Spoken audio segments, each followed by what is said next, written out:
ही कथा पूर्णपणे काल्पनिक असून केवळ मनोरंजनासाठी तयार करण्यात आली आहे. या कथेमधील सर्व पात्रे, घटना आणि प्रसंग यांचा कोणताही वास्तविक व्यक्ती किंवा ठिकाण किंवा घटनेशी संबंध नाही. चॅनलवर नवीन असाल तर व्हिडिओला लाईक करा, चॅनलला सबस्क्राईब करा आणि बेल आयकॉन प्रेस करा. घटस्फोटानंतर तिचाच नवरा भाग 2. आदित्यच्या फोनवर आलेला तो अनोळखी कॉल संपल्यानंतर काही क्षण ऑफिसच्या केबिनमध्ये शांतता पसरली. सायली त्याच्याकडे पाहत होती.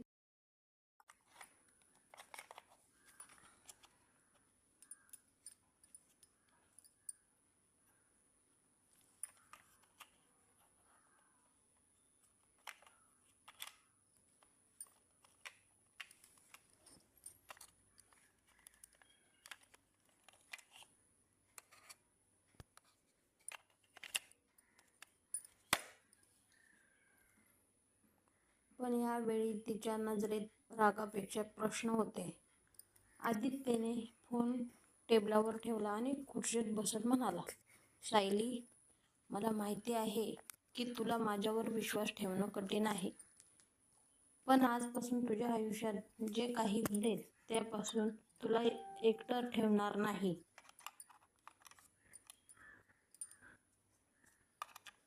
सायलीने त्याच्याकडे पाहत विचारलं, पण मला अजूनही एक गोष्ट समजत नाही. जर तू माझ्यावर प्रेम करत होतास तर मला स्वतःपासून दूर का केलंस?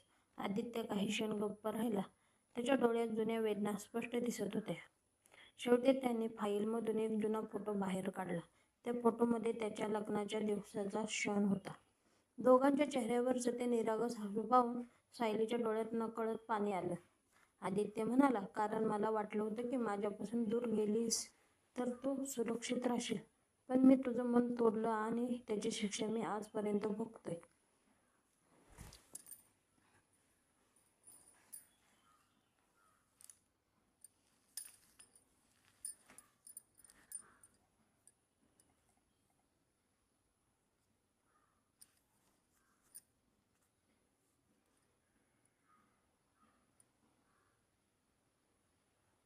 सायलीने फोटो हातात घेतला. तिच्या बोटांनी त्या फोटोवरून अलगद हात फिरवला.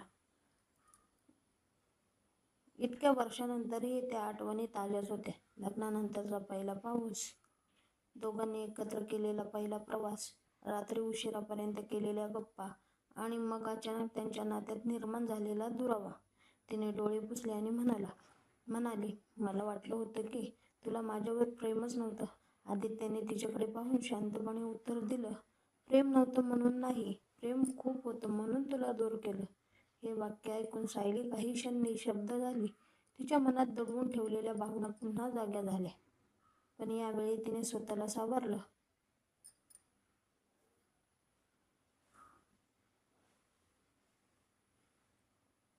जुन्या आठवणींनी आजचं सत्य बदलणार नाही. मला आधी पूर्ण सत्य जाणून घ्यायचं आहे, ती ठामपणे म्हणाली. आदित्यने मान हलवली आणि फाईलमधलं शेवटचं कागदपत्र तिच्यासमोर ठेवलं.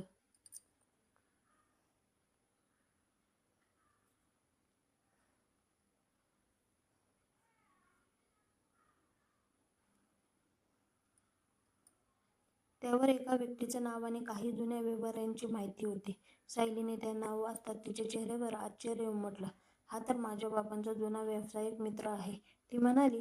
आदित्यने गंभीर स्वरात सांगितलं, हो, आणि मला संशय आहे की आपल्या घटस्फोटामागे याच व्यक्तीचा हात आहे.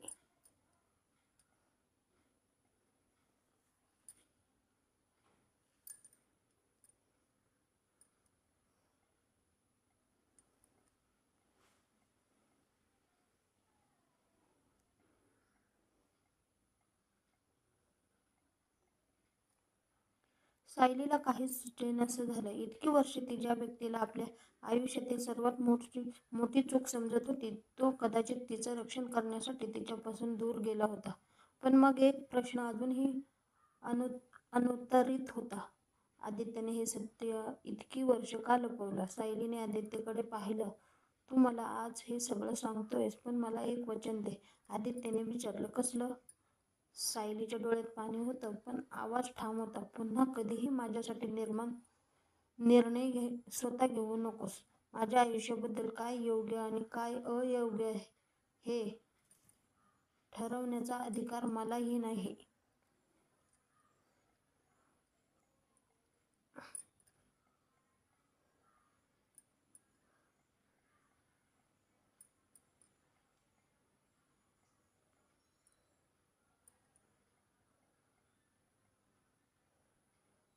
आदित्य काही क्षण तिच्याकडे पाहत राहिला आणि मग हळूच म्हणाला, वचन. त्या एका शब्दाने त्यांच्या तुटलेल्या नात्यात कुठेतरी एक छोटासा पूल तयार झाला. दोघांनी एकमेकांचा हात पकडलेला नाही,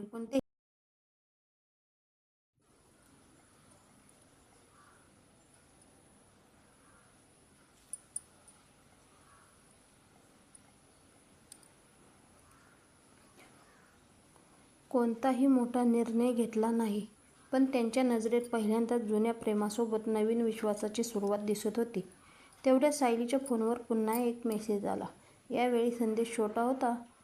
सत्य शोधायचं असेल तर उद्या रात्री जुन्या बंगल्यात या. एकटी येऊ नकोस आणि आदित्यला नक्की सोबत घेऊन ये. सायलीने तो मेसेज आदित्यला दाखवला. आदित्य काही क्षण स्क्रीनकडे पाहत राहिला आणि अचानक म्हणाला, हा बंगला आपल्या लग्नाआधीच्या माझ्या वडिलांचा बंगला आहे.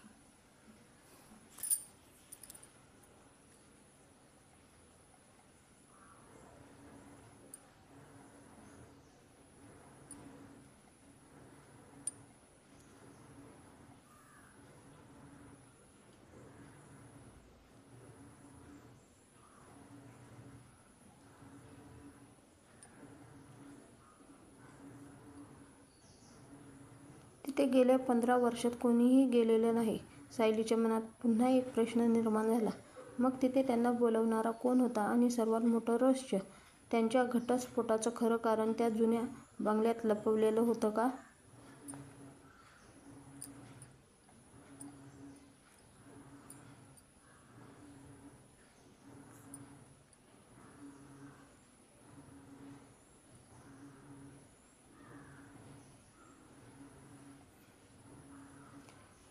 दुसऱ्या दिवशी रात्री सायली आणि आदित्य जुन्या बंगल्याच्या दिशेने निघाले. गाडीच्या खिडकीबाहेर अंधार पसरलेला होता आणि रस्त्यावर फारशी वर्दळ पण नव्हती. गाडीत मात्र शांतता होती. दोघांच्या मनात एकच प्रश्न होता, त्या बंगल्यात त्यांची वाट कोण पाहत होतं? काही अंतर गेल्यावर सायलीने हळू आवाजात विचारलं, आदित्य, जर तू खरंच आपल्या घटस्फोटाचं सत्य असेल तर मला एक गोष्ट सांग, तू आजही माझ्यावर प्रेम करतोस का? हा प्रश्न ऐकून आदित्यने काही क्षण गाडीचा वेग कमी केला. त्याने तिच्याकडे पाहिलं नाही, फक्त समोर पाहत म्हणाला, काही नाती कागदावर संपतात सायली, पण मनातून नाही. मी तुला कधीच विसरलो नाही. सायलीच्या डोळ्यात नकळत पाणी आलं. तिने खिडकीबाहेर पाहिलं.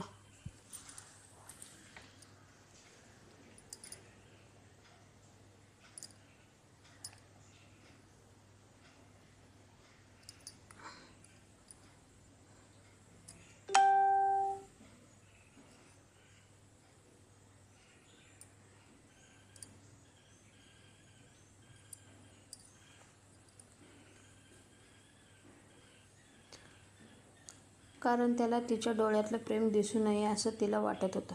पण तिच्या चेहऱ्यावर उमटलेलं हलकंसं हसू आदित्यच्या नजरेतून सुटलं नाही.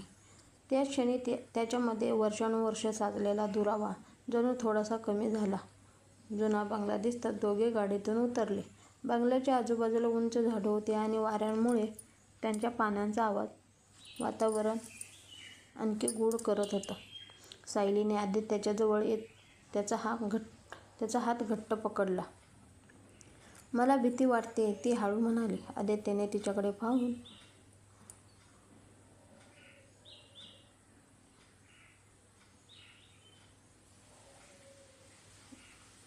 विश्वासाने सांगितलं, मी आहे ना.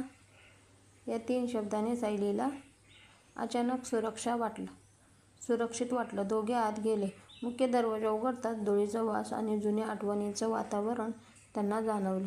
भिंतीवर जुन्या कुटुंबांचे फोटो होते. सायली एका फोटोसमोर थांबली आणि तिच्या चेहऱ्यावर आश्चर्य उमटलं. त्या फोटोमध्ये आदित्यच्या वडिलांसोबत तिचे वडीलही उभे होते, पण त्यांच्या मागे आणखी एक अनोळखी व्यक्ती होती. सायलीने फोटो जवळून पाहिला आणि अचानक म्हणाली, आदित्य, हा माणूस मला ओळखीचा वाटतोय.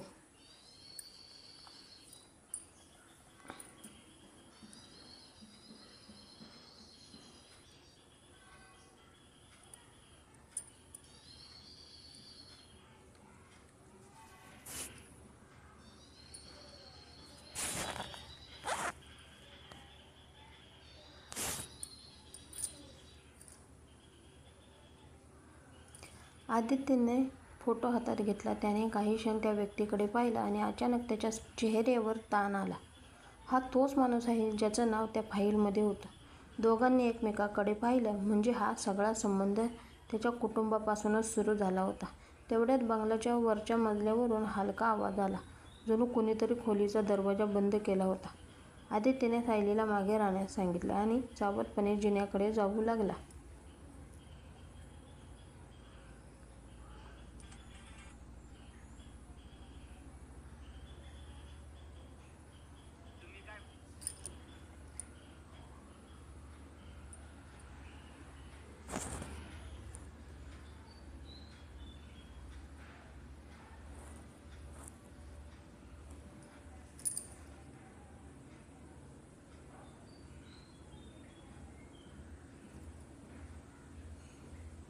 सायलीही त्याच्या मागोमाग गेली. वर पोचल्यावर एक खोली अर्धी उघडी दिसली. आत एक जुनी पेटी ठेवलेली होती. आदित्यने पेटी उघडली आणि त्यात काही पत्र सापडले. त्यातील एक पत्र सायलीच्या नावावर होतं. तिचे हात थरथरू लागले. तिने पत्र उघडलं. पहिल्याच ओळीत लिहिलेलं होतं, सायली, जर हे पत्र तुझ्या हातात आलं असेल तर समज की आदित्यने घेतलेला निर्णय त्याची इच्छा नव्हती. सायलीने पुढचं पत्र वाचायला सुरुवात केली. पण त्याआधीच खाली मुख्य दरवाजा जोरात बंद झाल्याचा आवाज आला. धाड! दोघेही दचकले. आदित्यने लगेच सायलीला आपल्या मागे केलं. खाली कुणीतरी घरात प्रवेश केल्याचा आवाज येत होता. पावलांचा आवाज हळूहळू जिन्याकडे येत होता. आदित्यने सायलीकडे पाहून कुजबुजत सांगितलं, तू इथेच थांब, मी पाहतो कोण आहे ते.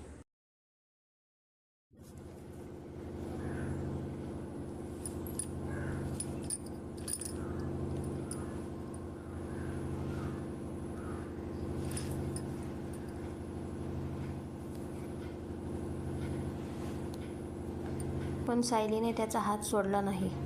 नाही, यावेळी मी तुला एकटं जाऊ देणार नाही. आदित्य काही क्षण तिच्याकडे पाहत राहिला. तिच्या चेहऱ्यावर हलकंसं हसू आलं. ठीक आहे, मग दोघे मिळून सत्य शोधू. दोघे सावधपणे जिन्याजवळ आले. खाली अंधारात एक सावली उभी होती. त्या व्यक्तीने हळूहळू दिवा लावला. चेहरा स्पष्ट दिसताच सायलीच्या हातातून पत्र खाली पडलं.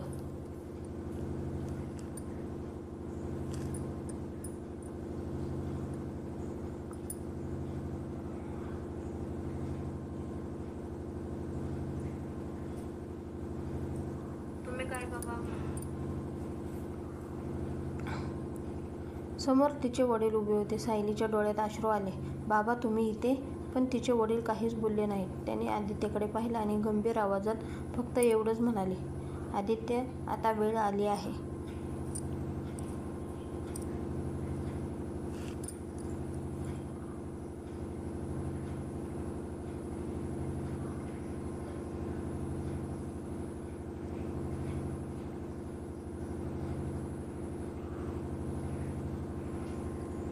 तुम्ही काय बाबा, मोठी माणसं.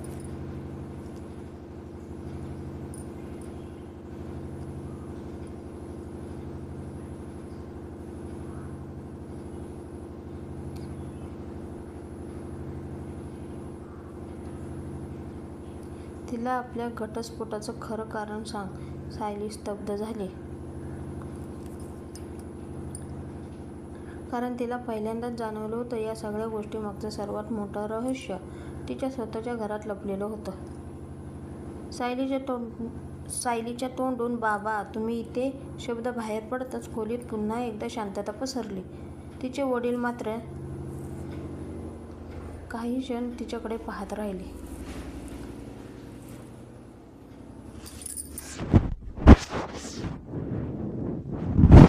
त्यांच्या चेहऱ्यावर अपराधीपणा होता, पण त्याहून जास्त काळजी होती.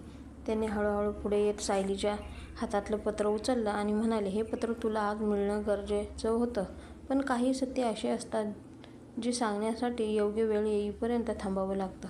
सायलीच्या डोळ्यात अश्रू होते. ती म्हणाली, मग माझ्या आयुष्यात जे काही झालं ते सगळं तुमच्यापासून लपवलं होतं का? माझं आणि आदित्याचं लग्न, आम्ही घटस्फोट, हे सगळं कोणी ठरवलेलं होतं? तिचे वडील खाली मान घालून उभे राहिले. आदित्य मात्र शांत होता. त्याला माहिती होतं की आता वर्षानुवर्ष लपवलेलं सत्य बाहेर येणार आहे. सायलीच्या वडिलांनी शेवटी आवाजात सांगितलं,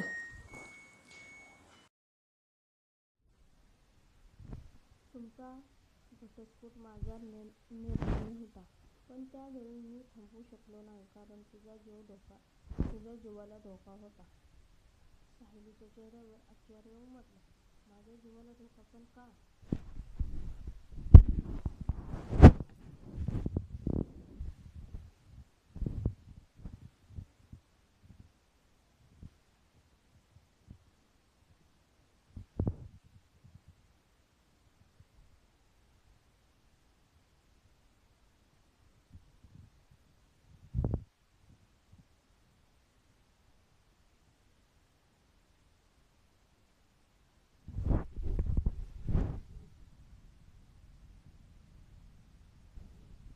तिच्या वडिलांनी जुन्या पेटीकडे पाहिलं आणि म्हणाले, कारण आपल्या कुटुंबाकडे एक अशी गोष्ट होती ज्याच्यासाठी काही लोक वर्षानुवर्ष प्रयत्न करत असत. तुझ्या लग्नात त्यांना वाटलं की ती गोष्ट आता आदित्यच्या कुटुंबाला पूर्ण करण्यात येत आहे. त्यांनी तुला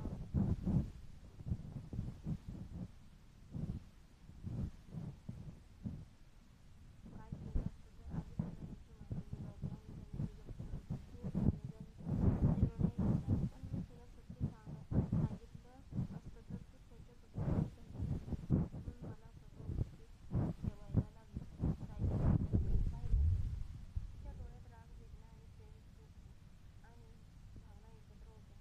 म्हणजे तू मला सोडलंस ते माझ्यावर प्रेम नव्हतं म्हणून नाही तर? आदित्यने तिच्याकडे पाहत परत आवाजात उत्तर दिले, नाही सायली, तुला सोडलं कारण मला भीती होती की माझ्यासोबत राहिलीस तर तुला काही होणार, पण तुझ्यापासून दूर गेल्यावर प्रत्येक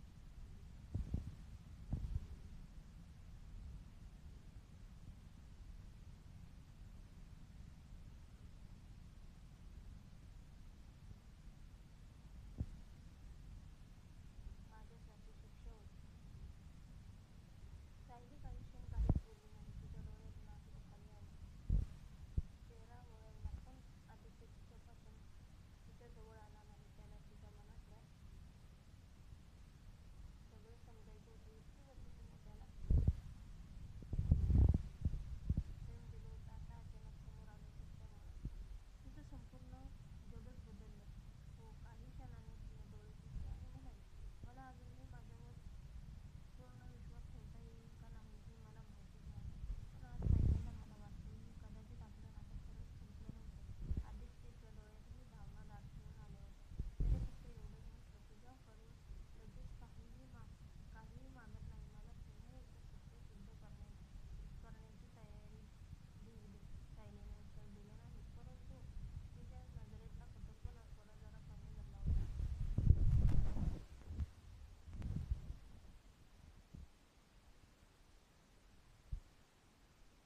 तेवढ्यात तिच्या वडिलांनी पेटीतून एक लहानशी काळी डायरी बाहेर काढली. डायरीत त्या सगळ्या लोकांची नावं असणार ज्यांचा या प्रकरणाशी संबंध आहे, पण शेवटचं पान मी कधीच उघडलं नाही. आदित्यने डायरी हातात घेतली.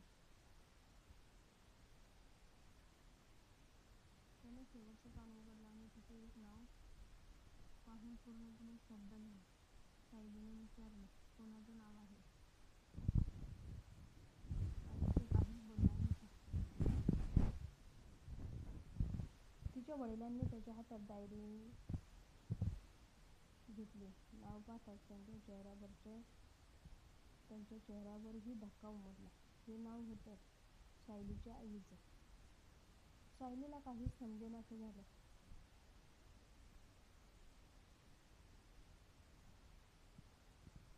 यांच्याशी काय संबंध? तिचे वडील काही बोलण्याआधीच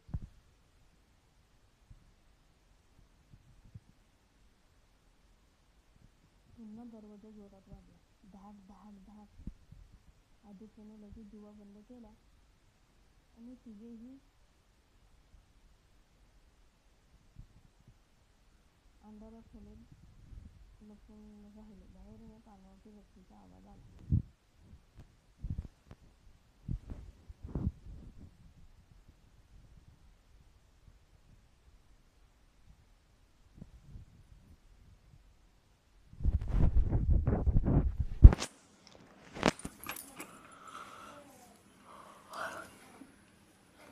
डायरी आम्हाला द्या, नाहीतर या कोणालाही वाचवता येणार नाही. सायलीने भीतीने आदित्यकडे पाहिलं. आदित्यने तिचा हात घट्ट पकडला आणि कुजबुजत म्हणाला, सायली, आता आपण फक्त आपल्या भूतकाळासाठी नाही, तर तुझ्या आईचं